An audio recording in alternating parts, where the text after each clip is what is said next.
প্রিয় বন্ধুরা, আসসালামু আলাইকুম। আপনারা জানেন আমি আমার একটি স্টেটমেন্টের মাধ্যমে উল্লেখ করেছি যে ইউনূসের এই অবৈধ সরকার, এই সরকারকে চলে যেতে হবে এবং একটি তত্ত্বাবধায়ক সরকার আসতে হবে এবং সেই তত্ত্বাবধায়ক সরকারের অধীনে একটি নির্বাচন হতে হবে। তো অনেকেই প্রশ্ন করেছেন যে আমি তো এতদিন তত্ত্বাবধায়ক সরকারের বিপক্ষে ছিলাম, এখন কেন আমি তত্ত্বাবধায়ক সরকারের পক্ষে কথা বলছি। তো একই প্রশ্ন আমি তাদেরকেও করতে পারি যে আপনারা যারা এতদিন এই তত্ত্বাবধায়ক সরকারের পক্ষে এত কথা বলেছেন, আমাদেরকে বিভিন্নভাবে দোষারোপ করেছেন, আপনারা কেন আজকে তত্ত্বাবধায়ক সরকারের বিপক্ষে কথা বলছেন। সো এইভাবে পাল্টাপাল্টি প্রশ্ন করে আসলে লাভ নাই, তাহলে আমরা কোনো সমাধানে যেতে পারবো না। কিন্তু আমি কেন তত্ত্বাবধায়ক সরকার চেয়েছি সেটার পক্ষে আমার ব্যাখ্যাটি আমি দিই। আমরা যখন তত্ত্বাবধায়ক সরকার বাতিল করেছিলাম 2011 সালে আওয়ামী লীগ সরকারের অধীনে, তখন একটা নির্বাচিত সংসদ, সংসদীয় গণতান্ত্রিক এবং সাংবিধানিক প্রক্রিয়ার মাধ্যমে সেটি বাতিল হয়েছিল এবং যেহেতু সেটি সংবিধান থেকে চলে গিয়েছিল, যার ফলে আমরা দলীয় সরকারের অধীনে নির্বাচনগুলি করেছিলাম। কিন্তু আজকে কিন্তু তত্ত্বাবধায়ক সরকারের সেই বিধানটি আবার ফিরিয়ে আনা হয়েছে। আপনারা জানেন যে আমাদের সরকারের সময় তত্ত্বাবধায়ক সরকার ব্যবস্থা বাতিল করে সংবিধানে যে পঞ্চদশ সংশোধনী আনা হয়েছিল সেটিকে কিন্তু বাতিল করেছে হাইকোর্টের একটি বেঞ্চ। এবং হাইকোর্টের এই বেঞ্চটি বাতিল করার ফলে এই মুহূর্তে সংবিধানে কিন্তু আবার নির্বাচনকালীন তত্ত্বাবধায়ক সরকার ব্যবস্থা ফিরে এসেছে।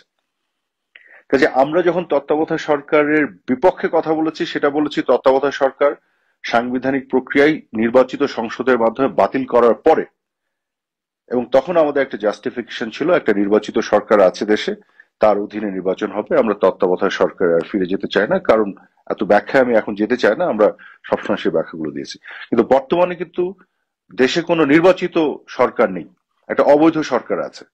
এক, দুই হচ্ছে যে হাইকোর্টের একটি রুলের মাধ্যমে তত্ত্বাবধায়ক সরকারটি আবার ফিরে এসেছে এখন সংবিধানে। অনেকে হয়তো বলবেন, অনেক আইনজীবীরা বলছেন যে না, তত্ত্বাবধায়ক সরকারের ক্ষেত্রে এই বিধানটি বাতিল করে অ্যাপেলেট ডিভিশনের একটা রায় ছিল 2011 সালের 10ই মে।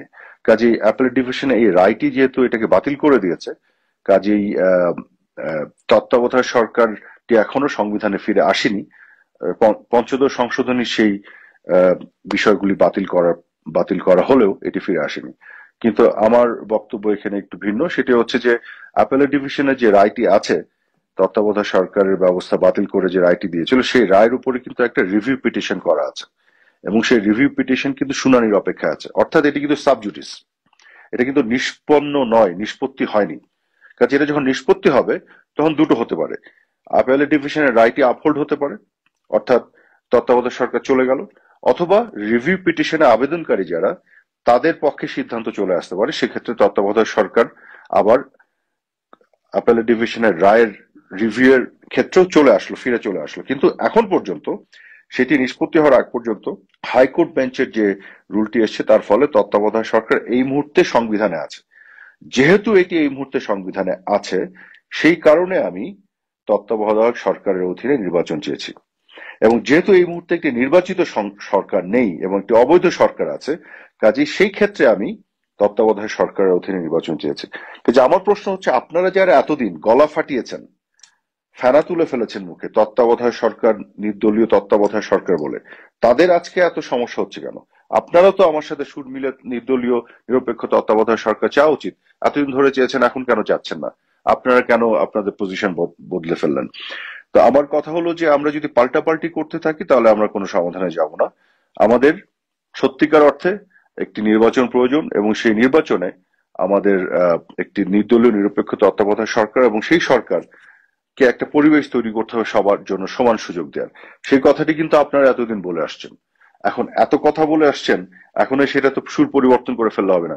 এই মুহূর্তে ইউনূসের সরকার কি সরকার? এই সরকার তো আওয়ামী লীগের সকল নেতা কর্মীকে জেলে ভরে রেখেছে এবং জিহাদিস যারা, মৌলবাদীদেরকে এবং জঙ্গিদেরকে ছেড়ে দিচ্ছে, সবচেয়ে বড় বড় সন্ত্রাসী ক্রিমিনালদের ছেড়ে দিচ্ছে, এবং গোটা বাংলাদেশে বিভিন্ন জায়গায় আওয়ামী লীগের নেতা কর্মীদের উপর এক ধরনের অত্যাচার জুলুম চলছে, এবং মুক্তিযুদ্ধের চেতনার পক্ষে যারা আছে, গণমাধ্যম থেকে শুরু করে সবার উপর অত্যাচার জুলুম চলছে। এইভাবে একটা ফ্রি অ্যান্ড ফেয়ার নির্বাচন হবে?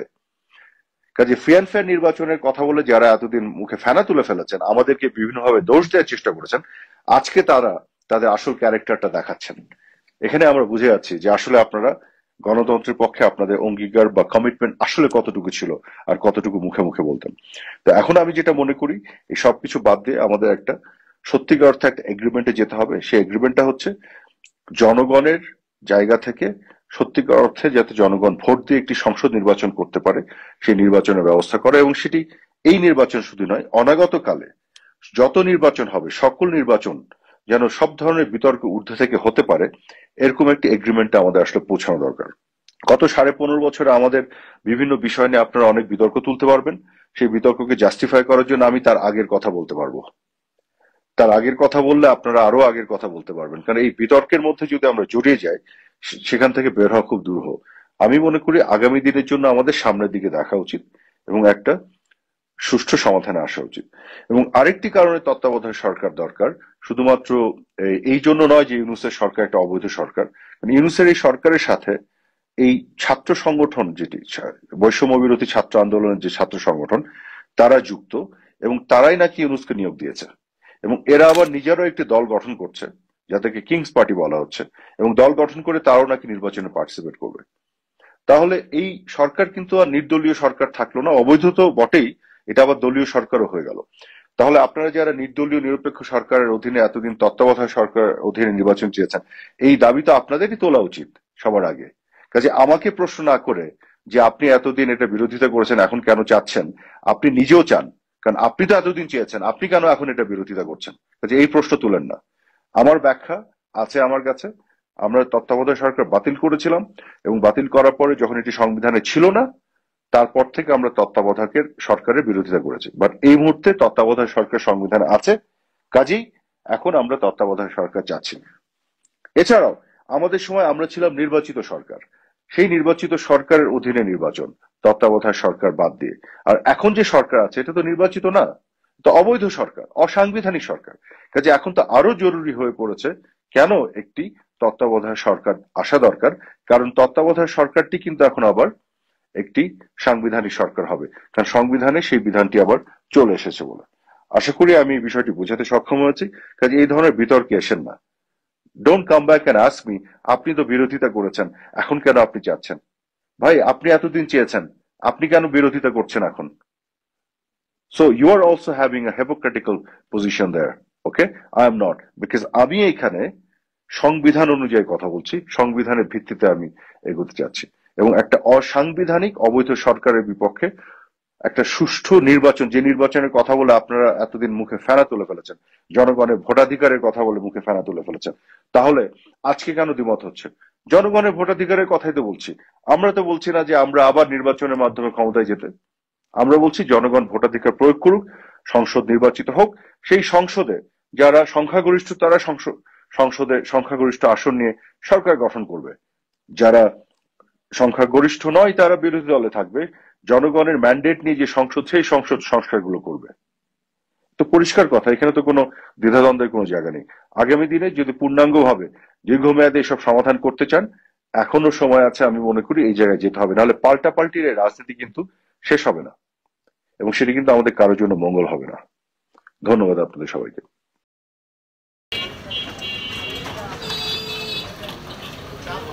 সকলের সেবায় প্রবাসী কল্যাণ হসপিটাল, 2500 নারায়ণগঞ্জ। 2500 চক্ষু হাসপাতাল, dental unit and physiotherapy centre. উন্নত ও আধুনিক মানের সেবা দিতে 2500 চক্ষু হাসপাতাল বদ্ধপরিকর।